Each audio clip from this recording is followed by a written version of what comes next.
إلا الله محمد رسول الله لا إله إلا الله محمد رسول الله. السلام علیکم پیارے دوستو، بسم اللہ الرحمن الرحیم. شروع اللہ کے نام سے جو بڑا مہربان نہایت رحم کرنے والا ہے.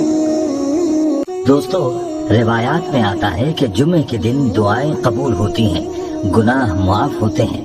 اس لیے ہمیں چاہیے کہ جمعے کے دن دعاؤں کا خاص اہتمام کریں. دوستو، یاد رہے کہ دعا میں اللہ نے جو طاقت رکھی ہے وہ طاقت کسی اور عبادت میں نہیں ہے، کیونکہ صرف دعا کے بارے میں آتا ہے کہ یہ تقدیر کو بھی بدل دیتی ہے. آج ہم آپ کے لیے ایک ایسا عمل لائے ہیں جس عمل سے آپ اپنی دعا کو تقویت دے سکتے ہیں. یہ عمل جمعے کے دن کا عمل ہے اور قرآن پاک کی ایک مختصر سورت کا عمل ہے جو کہ انتہائی مؤثر و مجرب ہے، جسے آپ اپنی ہر قسم کی حاجت کے لیے کر سکتے ہیں. اس عمل کے حوالے سے مکمل تفصیل جاننے کے لیے ویڈیو کو آخر تک لازمی دیکھیے گا. دوستو، ہم آپ کو آج کے ٹاپک کے حوالے سے تفصیل بھی بتائیں گے، لیکن اس سے پہلے آپ سے درخواست ہے کہ ابھی تک آپ نے ہمارا چینل سبسکرائب نہیں کیا تو ابھی ہمارا چینل سبسکرائب کریں اور ساتھ ہی لگے بیل کے بٹن کو بھی پریس کریں تاکہ آپ کو مستقبل میں ہماری اپلوڈ ہونے والی مزید ویڈیوز کا نوٹیفیکیشن ملتا رہے. پیارے دوستو، یاد رہے کہ دعا مومن کا ہتھیار ہے، دین کا ستون ہے اور آسمان و زمین کا نور ہے. دعا عبادت کا مغز ہے، دعا عین عبادت ہے، دعا رحمت کی کنجی ہے.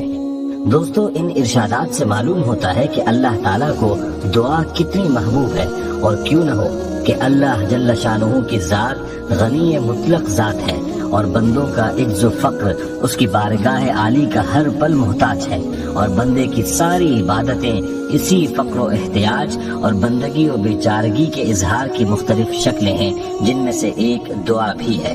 دوستو، دعا میں آدمی بارگاہ الہی میں اپنی بے بسی و بے کسی اور عجز و قصور کا اعتراف کرتا ہے. اسی لیے دعا کو عین عبادت بلکہ عبادت کا مغز فرمایا گیا ہے. یاد رہے کہ دعا میں ایسی طاقت ہے کہ جس سے تقدیر کا لکھا بھی تبدیل ہو سکتا ہے.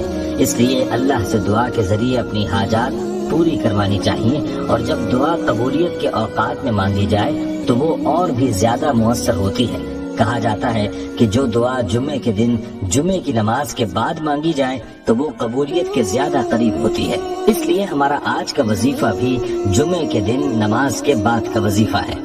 آئیے اب آپ کو بتاتے ہیں آج کے عمل کے بارے میں کہ آپ نے یہ عمل کیسے کرنا ہے.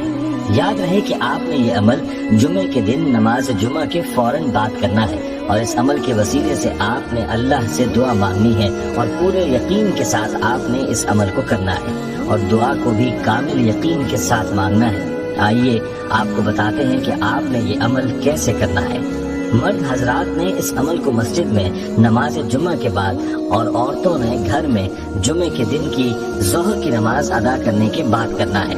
جیسے ہی آپ اپنی نماز مکمل کر لیں تو اس کے بعد آپ نے 2 رکعت نماز صلاۃ الحاجات کی نیت سے پڑھنی ہے، اور نماز پڑھنے کے بعد آپ نے 11 مرتبہ درود ابراہیمی پڑھنا ہے. 11 مرتبہ درود ابراہیمی پڑھنے کے بعد آپ نے سجدے میں چلے جانا ہے اور 11 بار سورہ کوثر پڑھنی ہے، اور پھر سجدے سے اٹھ کر آپ نے التحیات کی شکل میں بیٹھ کر دوبارہ 11 بار درود ابراہیمی پڑھنا ہے، اور اس کے بعد دوسری بار پھر سجدے میں جانا ہے اور سجدے میں دوبارہ سورہ کوثر کو 11 بار پڑھنا ہے، اور سجدے سے اٹھ کر پھر درود ابراہیمی کو 11 مرتبہ پڑھنا ہے. درود 11 مرتبہ پڑھ لینے کے بعد آپ نے دوبارہ سجدے میں جانا ہے. یہ آپ کا تیسرا سجدہ ہوگا. اس سجدے میں بھی آپ نے 11 ہی مرتبہ سورہ کوثر پڑھنی ہے اور سجدے سے اٹھ کر دوبارہ 11 بار درود ابراہیمی پڑھنا ہے. اس طرح سے آپ کا یہ عمل پورا ہو جائے گا. لیکن یاد رہے کہ عمل سے بھی زیادہ آپ کی دعا ہے. اس عمل کے وسیلے سے آپ نے اللہ سے دعا مانگنی ہے.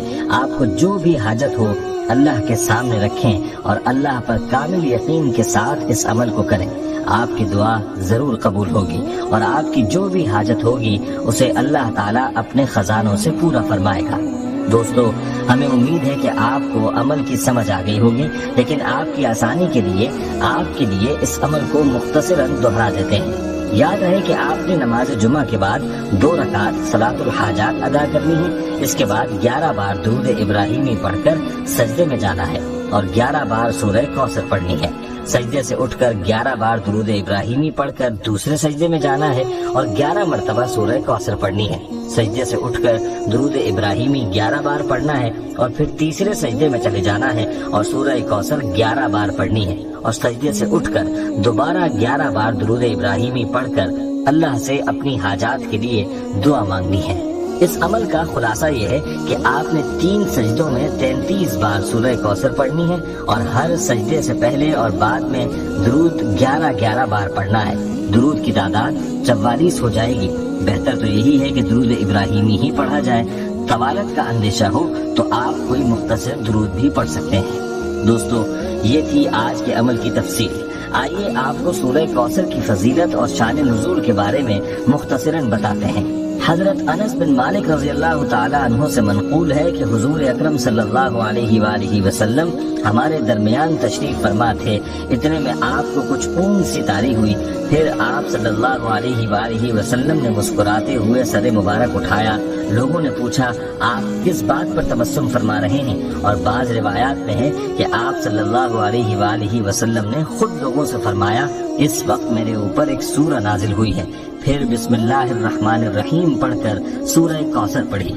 دوستو، اس سورت کی تلاوت کی وہ فضیلت ملاحظہ کیجیے جو کہ احادیث میں بیان کی گئی ہے۔ اس سورت کی تلاوت کی فضیلت میں پیغمبر صلی اللہ علیہ وآلہ وسلم کی حدیث ہے، جو شخص اس کی تلاوت کرے خدا اسے جنت کی نہروں سے سیراب کرے گا، اور ہر قربانی کی تعداد جو خدا کے بندے عید قربان کے دن کرتے ہیں، اور اسی طرح سے وہ قربانیاں جو اہل کتاب اور مشرکین دیتے ہیں، ان سب کی تعداد کے برابر اس کو اجر دے گا۔ دوستو، اس سورت کے شان نزول میں آیا ہے کہ عاص بن وائل نے، جو مشرکین کے سرداروں میں سے تھا، پیغمبر اسلام صلی اللہ علیہ وآلہ وسلم سے مسجد الحرام سے نکلتے وقت ملاقات کی اور کچھ دیر تک آپ سے باتیں کرتا رہا۔ قریش کے سرداروں کا ایک گروہ مسجد میں بیٹھا ہوا تھا۔ انہوں نے دور سے اس منظر کا مشاہدہ کیا۔ جس وقت عاص بن وائل مسجد میں داخل ہوا تو انہوں نے اس سے کہا کہ تو کس سے باتیں کر رہا تھا؟ اس نے کہا اس ابتر شخص سے۔ اس نے اس تعبیر کا اس لیے انتخاب کیا کہ پیغمبر اکرم صلی اللہ علیہ وآلہ وسلم کے فرزند عبداللہ دنیا سے رخصت ہو چکے تھے، اور عرب ایسے آدمی کو جس کے کوئی بیٹا نہ ہو ابتر کہا کرتے تھے، یعنی بلا عقب مقطوع النسل۔ لہذا قریش نے پیغمبر اکرم صلی اللہ علیہ وآلہ وسلم کے فرزند کی وفات کے بعد اس لقب کو حضرت صلی اللہ علیہ وآلہ وسلم کے لیے منتخب کر رکھا تھا، جس پر یہ سورت نازل ہوئی، اور پیغمبر صلی اللہ علیہ وآلہ وسلم کو بہت سی نعمتوں اور کوثر کی بشارت دی اور ان کے دشمنوں کو ابتر کہا۔ مفسرین نے اس کی وضاحت اس طرح سے کی ہے کہ پیغمبر صلی اللہ علیہ وآلہ وسلم کے جناب خدیجہ رضی اللہ تعالی عنہا سے 2 پسر تھے، ایک قاسم اور دوسرے طاہر، جنہیں عبداللہ بھی کہتے تھے۔ دونوں ہی مکہ میں دنیا سے چل بسے اور پیغمبر صلی اللہ علیہ وآلہ وسلم کے کوئی بیٹا نہ رہا۔ اس بات نے قریش کے بدخواہوں کی زبانیں کھول دی۔ وہ حضرت صلی اللہ علیہ وآلہ وسلم کو ابتر کہنے لگے۔ عرب کے لوگ اپنی روایات کے مطابق بیٹے کو حد سے زیادہ اہمیت دیتے تھے، اسے باپ کے پروگرامز کو جاری رکھنے والا شمار کرتے تھے۔ اس سانحے کے باعث ان کا خیال یہ تھا کہ پیغمبر صلی اللہ علیہ وآلہ وسلم کی رحلت کے بعد بیٹا نہ ہونے کی وجہ سے آپ کے پروگرام معطل ہو کر رہ جائیں گے، چنانچہ وہ اس بات پر خوش تھے۔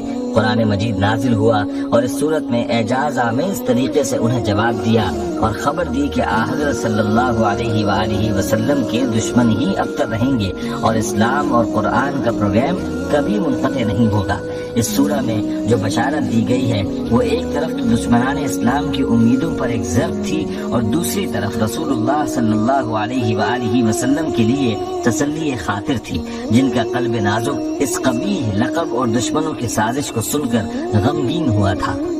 دوستو، روایات میں آتا ہے کہ حضور اکرم صلی اللہ علیہ وآلہ وسلم نے صحابہ اکرام سے پوچھا، جانتے ہو کہ کوثر کیا ہے؟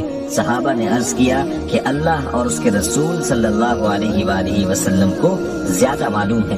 فرمایا وہ ایک نہر ہے جو میرے رب نے مجھے جنت میں عطا کی ہے، اور بعض محدثین نے فرمایا ہے کہ کوثر خیر کثیر ہے، جس میں صحابہ کی جماعت اور فتوحات بھی شامل ہیں۔